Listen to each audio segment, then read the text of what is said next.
Once upon a time, there was a woman named Linnea.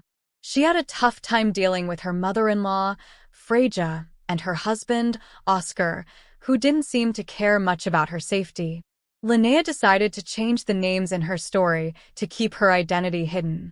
So, let's call her Linnea, her husband Oscar, and her mother-in-law Freyja. Linnea's grandma Sigrid played a crucial role in her life, being the one she could rely on. Let's start from the beginning. Linnea thought Oscar was a good boyfriend. She loved him dearly and was excited when he proposed. However, things took a turn after they got engaged. Oscar's behavior started to raise some concerns.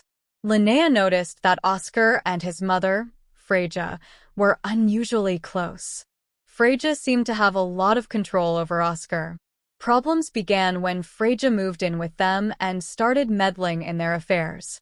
One day, Freyja surprised Linnea with some papers, saying they needed to sign them. Linnea was puzzled and asked what they were. Freyja explained it was a prenuptial agreement, a legal document that protects assets in case of divorce. Linnea felt hurt and embarrassed. She hadn't been consulted about this agreement. She refused to sign it immediately. Oscar and Freyja argued that it was necessary to protect their assets, especially since Linnea earned less than Oscar. Feeling betrayed, Linnea sought solace in her grandmother Sigrid. She shared her troubles, and Sigrid expressed her concerns about Oscar's behavior. Despite this, Linnea insisted she loved Oscar and wanted to marry him. Sigrid advised Linnea to consider signing the prenup, but cautioned against revealing her family's wealth. She believed Oscar might not have the best intentions, and Linnea needed to protect herself. Despite Sigrid's warnings, Linnea remained adamant about marrying Oscar. She hoped their love would conquer all obstacles. But little did she know, more challenges lay ahead in her journey with Oscar and Freyja. Linnea promised her grandma Sigrid that she wouldn't tell anyone about their family's wealth. She believed Oscar was a good man who wouldn't take advantage of her. She trusted that if Freyja became too much, Oscar would protect her. However, Linnea soon realized she was mistaken about Oscar. He turned out to be a terrible husband, and Freyja's behavior was even worse than she had thought. Despite her initial hesitation, Linnea eventually gave in and signed the prenup. Looking back, she realized it was a wise decision. After they got married, Freyja's abuse escalated. Even with the prenup signed, she verbally and sometimes physically attacked Linnea. One incident stood out as a turning point in their marriage. One day, Linnea returned home from work to find Freyja demanding that she wash a bag of clothes. Linnea complied, not wanting to provoke Freyja or Oscar. But as she carried the heavy bag down the hall, Freyja deliberately tripped her. Linnea fell and hurt her ankle badly. Despite her cries of pain, Freyja laughed and left. Desperate for help, Linnea called Oscar and told him what happened. But to her dismay, he accused her of lying and hung up on her. Feeling abandoned and helpless, Linnea realized she couldn't endure the abuse any longer. Secretly seeing a therapist with her grandma's support, Linnea reached her breaking point. She knew she had to escape the toxic situation. What infuriated her even more was Freyja's cruel texts, mocking her pain and Oscar's refusal to stand up for her. Tragedy struck when Linnea's grandma passed away. Though saddened by the loss, Linnea found solace in knowing her grandma was no longer suffering. However, Oscar's indifference during this difficult time hurt her deeply. Things took a surprising turn when Linnea inherited a vast fortune from her grandma, $450 million. Oscar was shocked beyond belief when he found out. Suddenly, he started being overly nice to Linnea, which only confused her more. To Linnea's shock, Freyja appeared in her room one day, wearing a strange smile. Linnea couldn't help but feel uneasy, realizing she didn't know what Freyja was capable of anymore. Linnea was startled to find Freyja in her room, especially since no one had mentioned her visit. She couldn't shake off the discomfort of waking up to Freja's stare. "What are you doing here, Freja? No one told me you were coming today. Why were you staring at me while I was sleeping?" "It's creepy," Linnea exclaimed. Freja, with an unsettling calmness, explained, "I came early to help you with the chores. I made you tea, and it's right beside the bed. I know you love tea, so I got a special batch for you." Linnea was not buying it. "You didn't answer why you were sitting in my room when I was sleeping." "Honestly, Freja, it's creepy as hell," she reiterated. Freja tried to play it off. "I was trying to massage your feet, Linnea. I know you hurt them while carrying my laundry that day. Your feet must be sore, so I thought I could help," Freja said innocently. Angered by Freja's audacity, Linnea snapped, "You literally tripped me that day, Freja. How dare you show up and try to massage my feet? Don't you have any shame?" But Freja remained unfazed. "No need to be dramatic, Linnea. It was an honest mistake. I already massaged your foot to make up for it," she said dismissively before leaving the room. Feeling violated, Linnea demanded Freja to leave her room. "Get out of my room, Freja. I don't want to see your face right now," she ordered. Freja complied, promising to make breakfast. Her sudden change in attitude left Linnea bewildered. She suspected that Oscar might have influenced Freja's behavior to secure Linnea's inheritance. However, Linnea had already taken precautions to protect her fortune. Determined to stand up for herself, Linnea dressed her best and headed to the kitchen. She found Oscar and Freja conspiring, their smiles widening upon seeing her. "Why did you make breakfast today?" "I would have done it myself," Linnea questioned Oscar, sensing something amiss. Oscar brushed off her concern, insisting that he was happy to help. He even suggested hiring a housekeeper once they sold the house and bought a mansion. Linnea couldn't help but laugh at their sudden enthusiasm for spending her inheritance. She realized that their intentions were far from genuine. The shock and disbelief in their eyes was almost comical. "It had barely been a day since I inherited my fortune, and already, they were plotting how to spend it as if I'd gladly hand it over." Did they really believe that one day of fake niceties could erase years of abuse? Freja and Oscar squirmed uncomfortably under my laughter, clearly realizing how absurd their sudden change in demeanor must have seemed. They held on to the hope that I'd forgive them instantly, blinded by the allure of my newfound wealth. After letting my laughter subside, I couldn't resist teasing them. Oh my. It's been just a day since I received my inheritance, and look at how drastically you two have changed your tunes. Money really does make a difference, doesn't it?" Their discomfort was palpable as they tried to deflect with feeble excuses. "We had no idea you were so fortunate. We would have treated you better if we knew," they claimed, attempting to guilt-trip me for not revealing my inheritance sooner. I listened to their chatter, amused by their audacity, as I casually retrieved the documents I'd been concealing. Freja and Oscar eyed them expectantly, thinking I was about to hand over control of my fortune. With a smirk, I corrected their assumptions. "Actually, we're not millionaires. I am. The money is mine, inherited solely by me," I announced, relishing the shock on their faces. But they weren't about to let go so easily. "But we're married. We share everything," they protested, clinging to the notion that my wealth was somehow theirs by association. Freja, in her typical manipulative fashion, appealed to our familial ties. "As your mother-in-law, I'm family too. You should share with me," she insisted, conveniently forgetting her past mistreatment of me. I couldn't help but scoff at their hypocrisy. "Funny how I've suddenly become your daughter now, isn't it?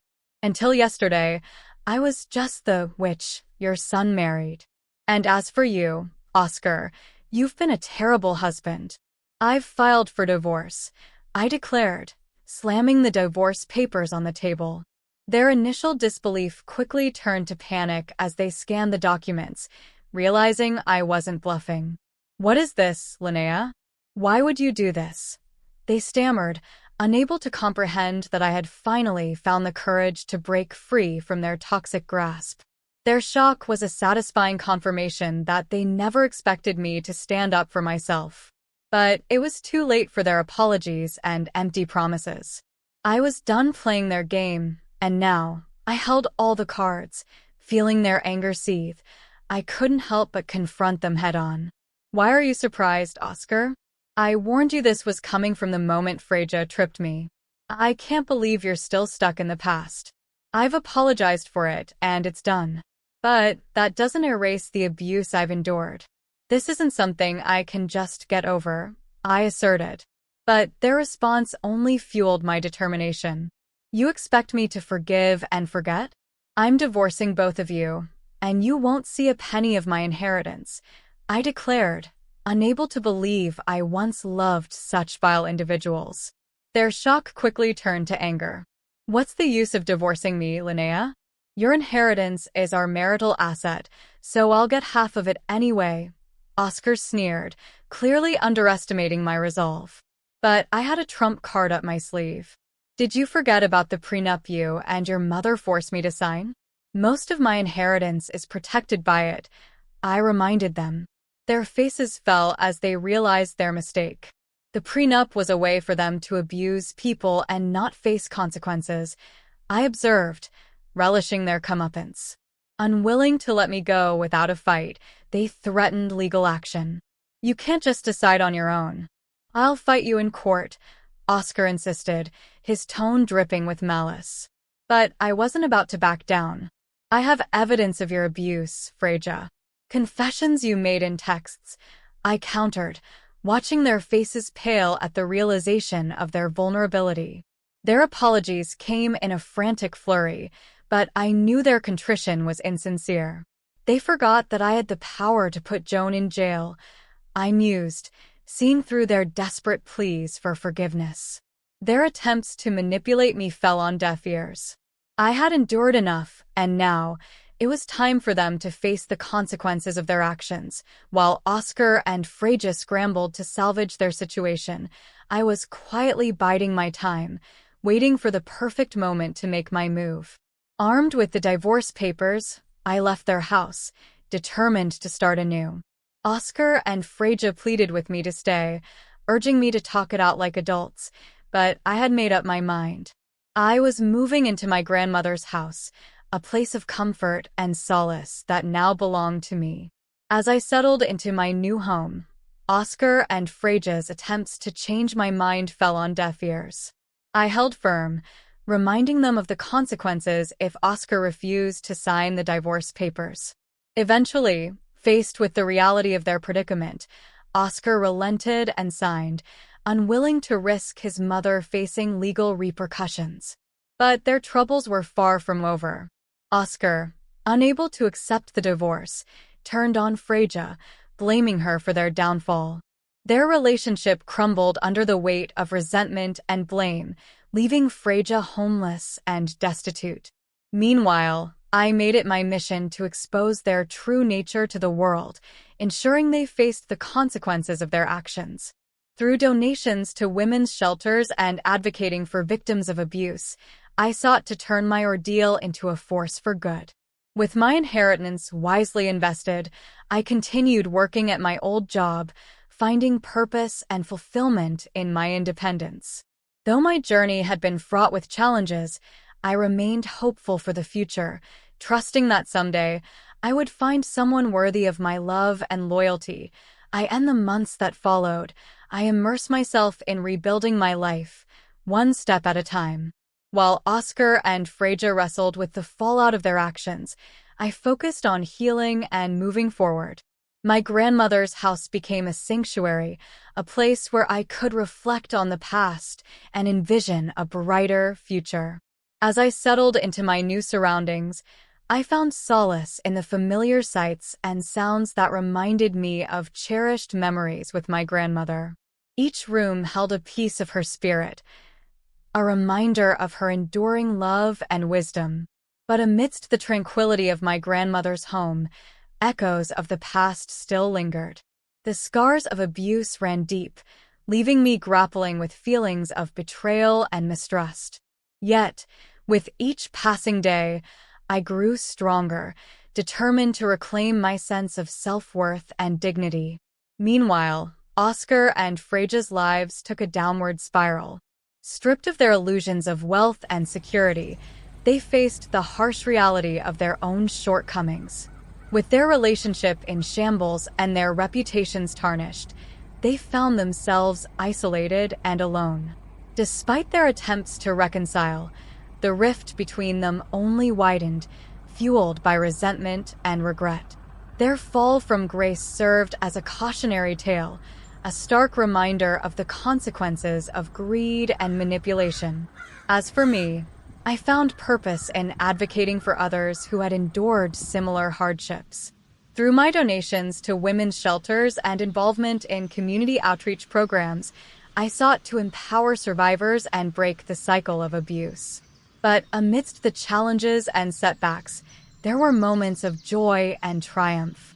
I forged new friendships, rediscovered passions long forgotten, and embraced the possibilities of a future filled with hope and possibility.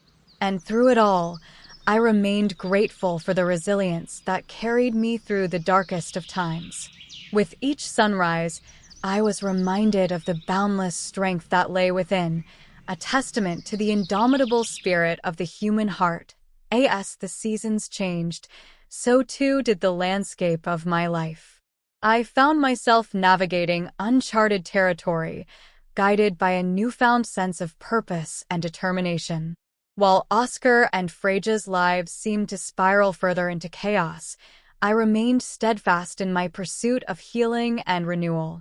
One of the most profound shifts occurred within me, an internal transformation that mirrored the changing seasons outside. I learned to embrace vulnerability as a source of strength, allowing myself to confront the pain and trauma of the past with courage and resilience.